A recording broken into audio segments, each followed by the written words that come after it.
Spoiler alert, the following podcast includes discussions on film that may potentially, intentionally or inadvertently, reveal plot twists, character traits, story details, up to and including endings that might otherwise be considered spoilers. Proceed at your own risk.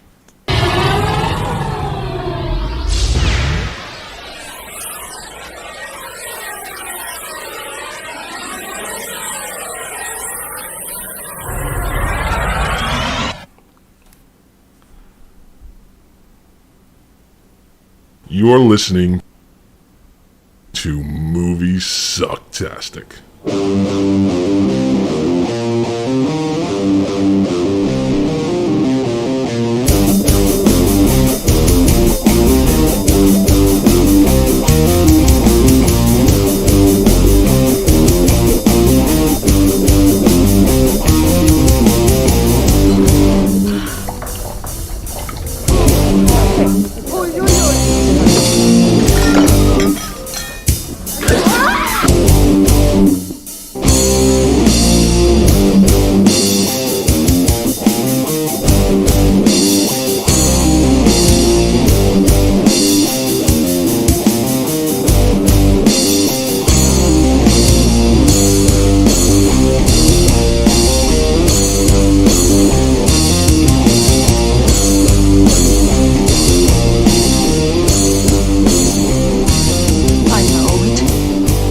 Sounds like some bad movie. Like some bad movie. Is it ever? Is Holy it ever? Shit. Welcome everybody to Moviesucktastic. Is something wrong with your audio all of a sudden? What? Now what? Now what the fuck's wrong? It just sounds all tinny like you're on your webcam. Let me double check. Hang on. God damn it. There's always Could have said that. There's always technical. Before we started recording. It was fine before we started recording. Hey, it's you know what? It's part of the show. You know what? We should have another podcast called Technical Difficulties. Shit, do you think there's a podcast called Technical Difficulties? If there isn't, we should fucking jump on that. No, I'm pretty sure it's got to be. I would prefer one. Well, it would just have to be like off on a tangent, or everything's been done, so there's no point in trying to do something new. Where are my settings? There's like 18 things here. Welcome to Moviesucktastic, where you get to listen to Scott dick around with his fucking computer. Yeah, it sounds like you're in a tin can now. Oh yeah, I know. It must have switched to your webcam. Your audio was fine before we started. How's that? Oh, that is wow! It's such what an improvement. Yeah, I went right to my webcam. Fucking Windows. So hopefully that stays. Well, yeah. So like I said, welcome to Moviesucktastic. The tinny one is Scott. The non-tinny one is Joey. Well, you're not tinny one anymore. You're good to go now. And we are reviewing our penultimate Oscar Best Picture nominee, The Fabelmans. Oh, yeah. Which I've been so burnt out at work. I thought we were reviewing this last week. So I've had this slideshow made for a whole week. I mean, this is one of those reviews where you immediately sound like you're just doing it because it's like it's that thing. Oh, you just don't like it because it's popular, or one of those things. Yeah. And I just you start. Well, I'm gonna just come out and say it that I didn't dislike this film at all. Now hold on. I did not dislike this movie. I'm not going to go so far as to say as I enjoyed it. I'm just saying that I thought I was going to hate it. And I didn't. If it just annoyed me. The whole film fucking annoyed me. Oh, hey, and that's where I want to get to. I want to get you there, baby. I want you to tell me why it annoyed you, and then I'll rebuttal with, I didn't think it was that bad. All right. So for anybody who's not in the know, The Fabelmans is an autobiographic of Steven Spielberg. It's a film he made about his life. It's a vanity project to the nth degree. Yes, absolutely. It is the film. I don't know. I never wanted to see it. I don't know. He made it. I don't. It's a pure vanity project. I mean, you just, who gives a fuck about your life? I want to start. Hold on. I want to start off. Name me a couple of biopics that you actually like, that you watch. That I've seen more than once and or enjoyed, or that you consider good films, and that you like that and that you enjoy, like all around. Because I was racking my brain today. It's like, I really don't like biopics. I don't care about people's lives. I mean, like the only one I could think of was Ed Wood. Well, yeah, that's a great biopic. Yeah. I don't care about the Serena's. I don't care about Ray Charles. I don't care about the tennis ball guy. I don't care about any of their lives. I really don't. I want to watch films. Yeah. And it's not like about a person in an important event. That's something different. I mean, this is just okay. So this is how you discovered film. That's wonderful. I saw Cinema Paradiso years ago. This is just a shitty American version of that. I don't care if it's a true story. I don't care. I don't know. I guess you could call this a biopic because it is. No. I'm talking about a movie that I'm thinking of that I liked. Oh, sorry. But Sid and Nancy with Gary Oldman about Sid Vicious from the Sex Pistols. I mean, that's actually I love that movie. But I mean, I'm going back 40 years. Yeah, exactly. With 37 years, I'm going back. So, I mean, you tell me. I mean, it counts, I guess, but it's just this navel-gazing, Hollywood slap on the back. Aren't we so awesome? Films, and at the same time, just the life of a famous drinking his life. All right, he had an awkward childhood, a broken family, and I just like what did he do that nobody else did besides become a millionaire? He lived his fucking life. I don't care. I would actually even go to say that he's actually a billionaire at this point. Billionaire, whatever. Yeah. I mean, and of course he had enough money to make his own films and stuff. So I mean, I'm not okay. I just fucking am annoyed that I had to sit through this guy's life, and I didn't ask to do it. And afterwards, when I'm reading about it, I'm like, okay, I'm going to have to do a bit of research on this, because how much of this was actually, and I'm reading art trivia things about how every single actor was like playing a real person in Steven Spielberg's life, and he would tell them how they were and stuff. And I was like, really? We're really just play acting your fucking childhood now? I mean, like, I don't like films like Elvis biopics, because at that point, it's just a celebrity impersonating a celebrity. Right. It's an Elvis impersonator, but it's a famous Elvis impersonator. That's my problem with those kind of biopics. This kind of biopic is just, okay, you're just telling your fucking childhood to me, and I didn't ask for it. And there's nothing really remarkable about his childhood except for the fact that he eventually becomes Steven Spielberg. If this was a biopic about him and he never became Steven Spielberg, no one would give a shit about this film. Well, you're absolutely right. I do like that Hollywood's best known, most successful, and considered one of the best directors to ever produce film, got his love to do that while living in New Jersey. I like that. I know you're like, but I'm a sucker for anything Jersey, man. I am. If your movie takes place in New Jersey, is about New Jersey, has an important scene in New Jersey, I'm gonna watch it. I just always will. I always have. Listen. It's just. Born and raised here, it's a thing of a thing of mine. I love it. All right, so you have on the one part that I'm not a huge Steven Spielberg fan. I'm not anti Steven Spielberg, but I'm not one of these worshippers. I think at one point in my life, when I was in the very, very early childhood, into my probably teens, I probably could call myself a big Steven Spielberg fan.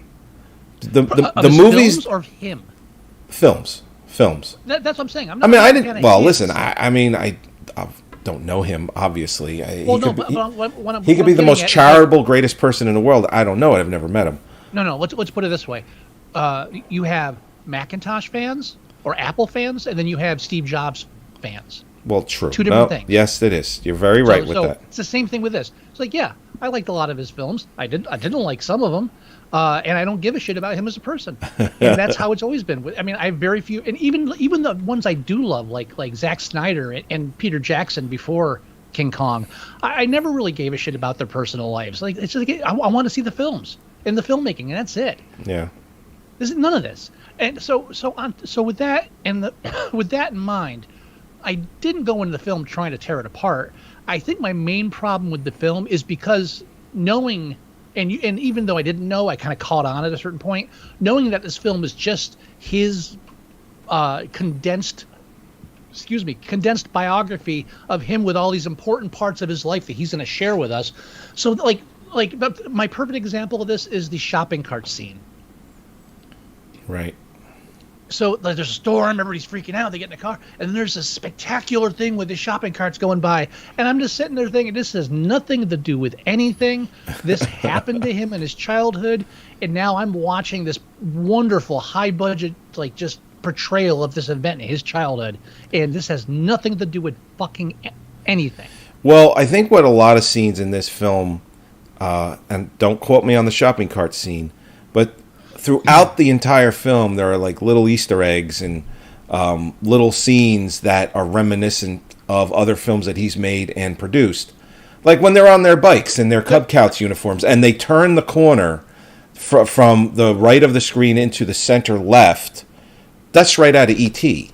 He's homaging himself in his own biopic. Yeah. And people are like, how dare you call it a vanity project? Fuck you. Really? Oh no, it is. Come on. I mean, come on. People have to be more realistic than that. It's just ridiculous. If anybody else had made this film, I'd just be annoyed that it was such like a blowfest for Spielberg. I'd just be annoyed. But like with this, it's just downright disgusting. I mean, and again, I'm going to say this again. Maybe if your mother sleeps around, you don't make a film about it. Yeah. You know what performance I liked the least is hers, Michelle Williams as his mother. Yeah. I found it to be very annoying. The way she spoke, the way she acted, her inflection of the way she said and did things, and I'm assuming Spielberg told her this is exactly how my mother was. So, and Michelle Williams, she's like, I'm going to do it that way, but I found it very, very annoying when his mom. When I started to not dislike her performance, it was when she Benny was left behind and she became a miserable person. That's when I'm like, okay. You know she sounded like Lucille Ball, like Ricky. It just sounded very similar to that. When she lost Benny because she was having an affair with Seth Rogen, who played Benny in the movie, on the side. Oh, and by the way, this whole thing they put in there too, where we never actually slept with each other. No bull fucking shit. Yeah. And if you have a problem with me saying this about Steven Spielberg's mother, then he shouldn't have put it in the fucking film. Nothing is above discussion in this because he put it in the fucking film. His mother was fucking Benny. Oh, well, yeah. Straight out, obviously, was fucking Benny. Yeah. I mean, well, listen. They didn't come out and say it, but it was, because why would he show her the footage and her had a complete breakdown? See, now, there's one part I liked because and even though it's again, since Spielberg made it about himself, it's so fucking navel-gazing, self-aggrandizing, just disgusting. But the scene where he figures it out by going through the footage, right? I mean, it was which happens after her mother dies, and the father wants to cheer her up, so he tells his son to do like a little homage, or not an homage.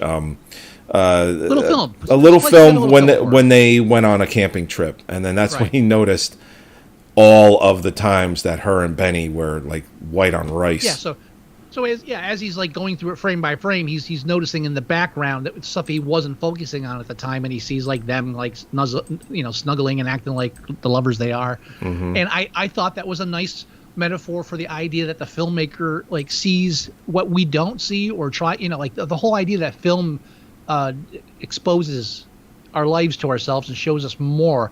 I like that. I love that 10 times better than the supposedly true story of, I made a film with the jock guy and I made him cry. What the fuck was that all about? Yeah, and again, I don't care if they said it was a true story. I don't give a shit. It's bullshit. And also, what I read was just none of it. It doesn't. Why would you do this? I read that he said like in his real life that like the whole confrontation happened, but only up to the part where he cried, or asked him why he did that, and then he cried and he ran off. And he said he never knew. It's like, oh, so you just just took that and expanded on it and made up this entire fake discussion that makes you such a all works in your favor. Well, listen, I mean, all of the things that he wrote in there, the interaction, like him saying, "Why did you do that?" And he said, and he told him, he goes, "Maybe it was because I wanted you to like me for 5 minutes." I'm assuming that's something he really did want to say to that person, but they left. I don't know. Maybe that's something he thinks he wanted to say now. I don't know. You know what? This is a conversation between him and his therapist or his close friends. I don't know why I'm fucking involved in it. You know why? Because they want a fucking Oscar for it. It's disjointed because it's all about him, but we got to focus on the parents because supposedly it's for his parents. It's all about fucking him, and right up to the ending, with that whole thing with John Ford, and I thought that was the best part of the movie. Really? David Lynch as John Ford. Just barking the nonsense at him about pictures, and he comes out skipping. I talked with a movie first, and I'm now going into it, and like you didn't see the fucking horizon thing coming. Well, of course. The minute he said that, I'm like, so that's how the film's going to end. Like, Well, the interaction with David Lynch's John Ford, he sits there and he puffs on this cigar for what seems like forever. It must have been about at least 15 seconds, 20 seconds. And he's like, "So you want to be a filmmaker, huh, kid?" And he's like, "Yes, I'd like to make movies." "All right, go over to that picture over there." And he's like, "Okay, tell me about it." And then he starts explaining everything. He goes, "Where's the horizon?" He tells him, "It's at the bottom." "Okay, go to the other one." "Where's the horizon?" "It's at the top." And he's like, "The horizon in the middle is boring as shit. Always at the bottom or the top." And that, it just, I thought that was a good scene.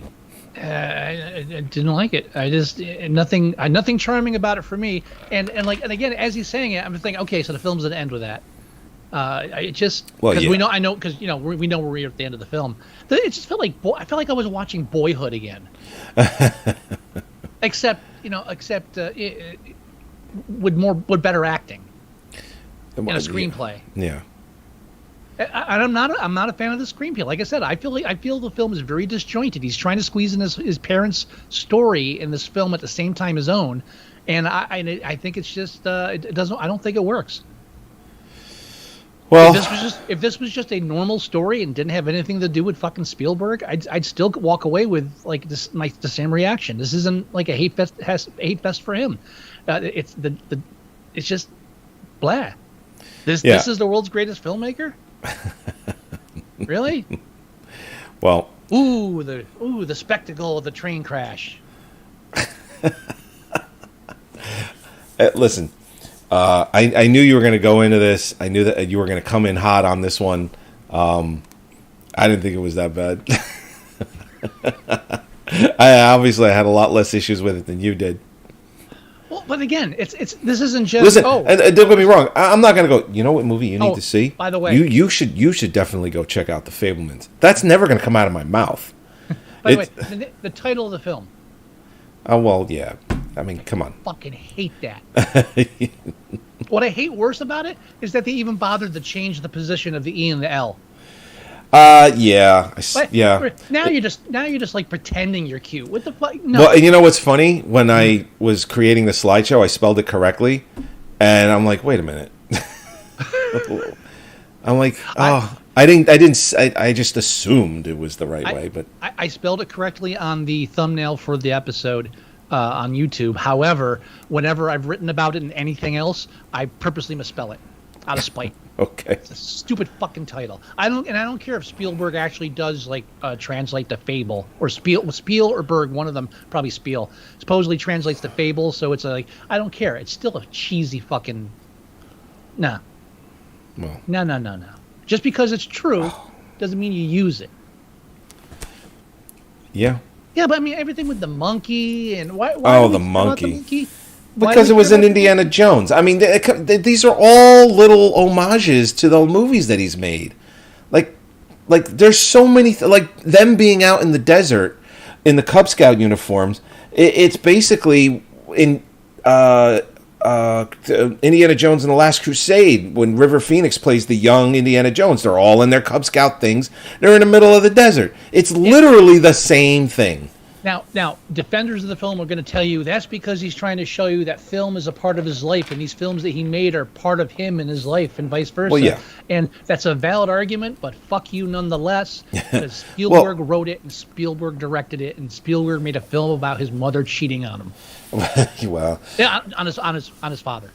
Which, Yeah. but I mean, Yes, Oedipal complex. yes. You know, that always extends. we got it.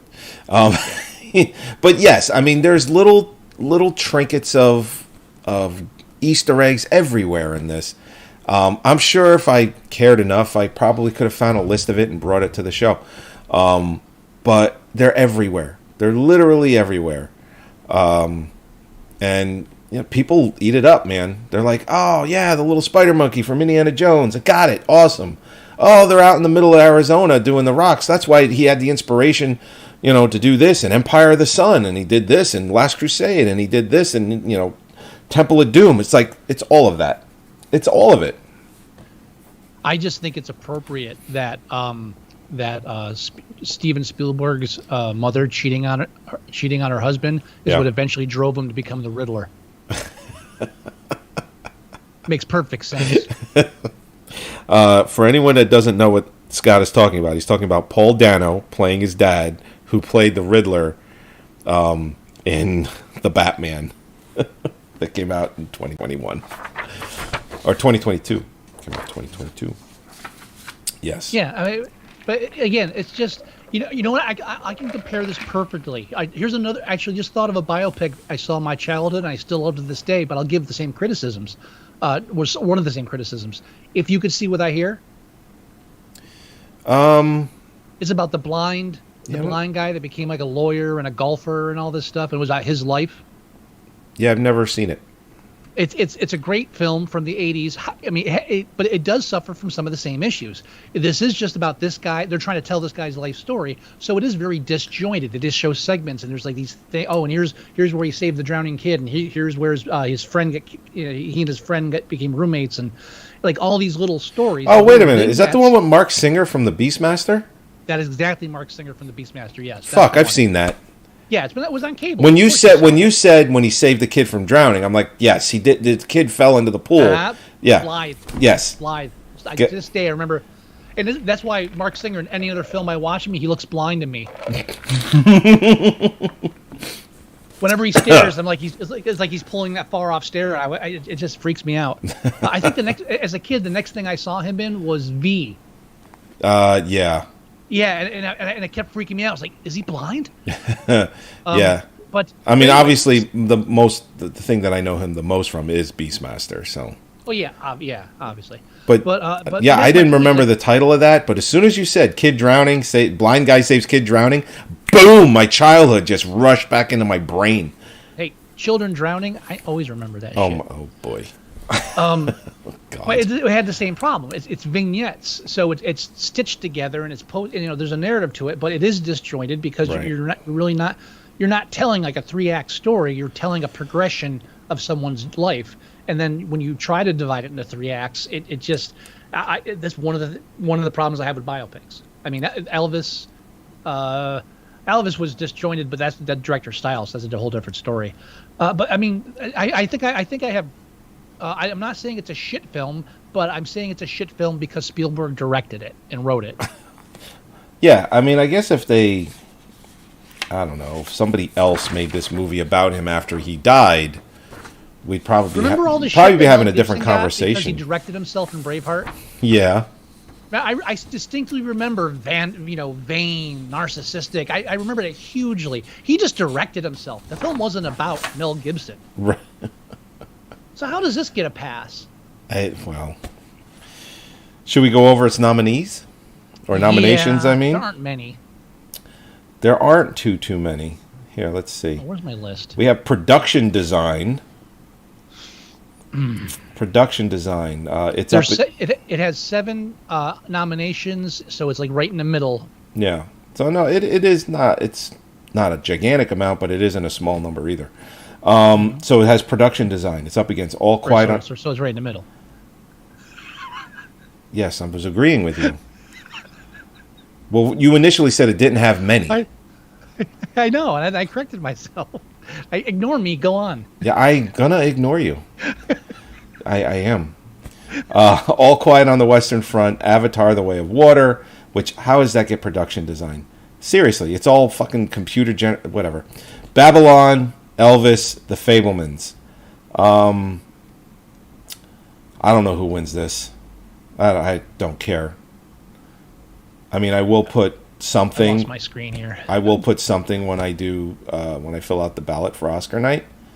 I'll probably go Avatar because they're just. We said production design, right? Yeah, they're infatuated by that, and we're going to review that next. I don't understand. I don't understand the infatuation with Avatar. All Quiet or Elvis for production design. Yeah, I think I'll go Avatar on that one because I actually don't care who wins it, but. All Quiet. Yeah, it could be All Quiet, for sure. All right. Next.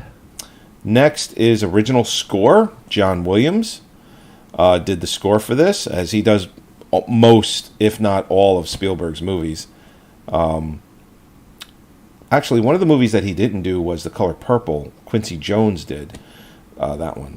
But anyway, All Quiet on the Western Front, Babylon, The Banshees of Inisherin, Everything Everywhere All at Once, and The Fabelmans. Again, flip a coin. Don't know.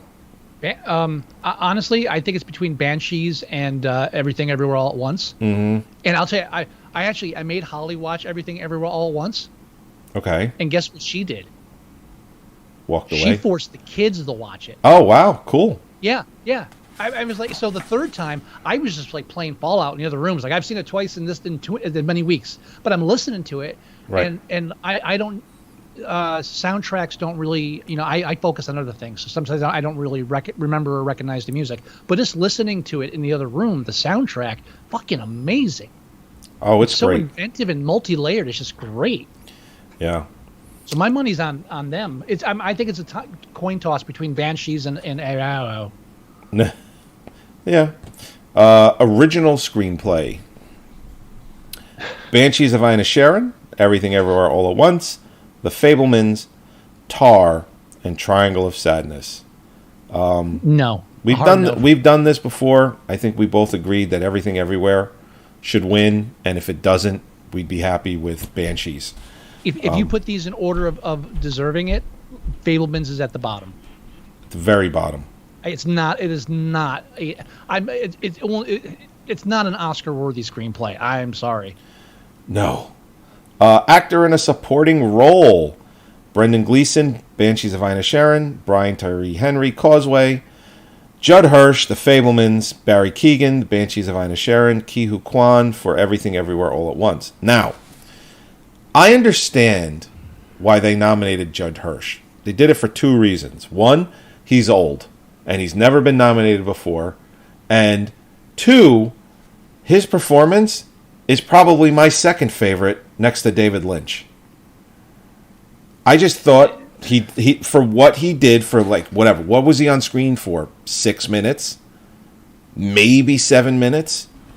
It entertained me more than anything else in the film. I'll put it that way. I said it in our previous episode. And Is he going to win? No. I said it before. I'll say it again. Mm-hmm. They need to fucking stop doing this. They Wow. need to stop taking aging actors who do like a 6-minute cameo and give them a fucking nomination. They need to stop. Please. It's shameless and annoying. It's never going to stop because it's voted by his peers. Why you be so negative? Negative. I think he's not going to. Good. It's either going to be Brendan Gleeson, Barry Keoghan or Ke Huy Quan, and I think Ke Huy Quan, for Everything Everywhere, is the front runner right now.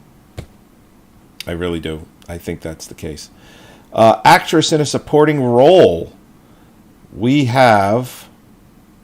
Oh, no, wait. Sorry. There's nobody there. It's actress in a leading role. Correct. Kate Blanchett, Tar. Anna de Armas, Blonde. Andrea Riseborough for To Leslie. Michelle Williams for The Fabelmans. And Michelle Yeoh for Everything Everywhere All at Once. I'm missing this on my list, even though I have it marked as 7. That's why I wasn't backing you up there. Oh, actress in a leading? Huh? Actress in a leading role? Yeah. Okay. I think Michelle Yeoh is still the front runner for that. Obviously. I think right behind her is Andrea Riseborough, and I wouldn't be surprised if Andrea Riseborough wins it for To Leslie. It could be one of those dark horse wins for that category, because everyone is saying Michelle Yeoh, but her performance in To Leslie, Andrea Riseborough, is out of this world. Okay, it's not nominated for a lot of stuff, so it's not on my radar. What's To Leslie about? It's an alcoholic woman, and her fight with that. It's clean and sober. With that addiction. It's not clean and sober, but it's a film about addiction. Clean and sober. There's like 10 other movies you could have said too. That's the only one. It's the only one? The one with Michael Keaton, Clean and Sober? Michael Keaton, Clean and Sober, that's it. Yeah, okay. You don't need any other one. That's the one. That's the one. Got it. Next. Directing. Martin McDonagh for Banshees of Inisherin. Daniel Kwan, Daniel Scheinert, the Daniels, for Everything Everywhere All at Once. Steven Spielberg for The Fabelmans. Todd Field for Tar. Ruben Östlund for Triangle of Sadness. This category is going to Daniels. It is. Mm-hmm. They're winning Best Director. Best Picture. All Quiet on the Western Front. Avatar: The Way of Water. Banshees of Inisherin. Elvis. Everything Everywhere All at Once. The Fabelmans. Tar. Top Gun: Maverick. Triangle of Sadness. And Women Talking. Again, Everything Everywhere All at Once. And this shouldn't even be on the list, obviously. No,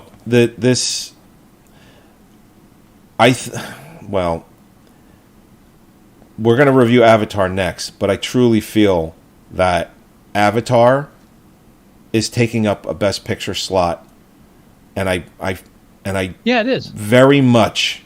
So is Fabelmans. More Avatar than The Fabelmans. But I mean, Fabelmans is still on that list. It is on the list, although it might have squeaked in just because it's fucking Spielberg. Yeah, but I'm less angry about Fabelmans on there than Avatar, because Avatar, it's a waste of a nominee. There's so many other movies that could have been in there, but aren't because of Avatar. I'm angry that there's 10 nominations so they could be on there. Well, they've been doing 10 since the first Avatar film came out in 2009. Well, that's the year they introduced it. And we're going to come full circle with that next episode. Yes, we are. All right. I got to get my toys. Let's give this a quick rating. Yep. It's currently, I want to say it's higher than it should be. 7.6 out of 10. Agreed. On IMDb. Where do you want to go with this one? I'm okay with a 7. 7? 7 is okay. Yeah, I mean... I'm not. If I go for a 6, it's out of spite, but it really doesn't deserve more than a 7. It's not that great of a screenplay. No, and it's just not a. Yeah. Oh! Look! A shot of people staring wide-eyed into the movie screen. Jeez. All right, I rated it 7. Solid 7. All right, beautiful thing. All right. Let's end this episode. All right, everybody. As always, we're coming to the end, thank God, of our Oscar nominees. It's like in the beginning when we start these, I'm like excited, and then by the end, I'm like, can we please review something other than Oscar movies?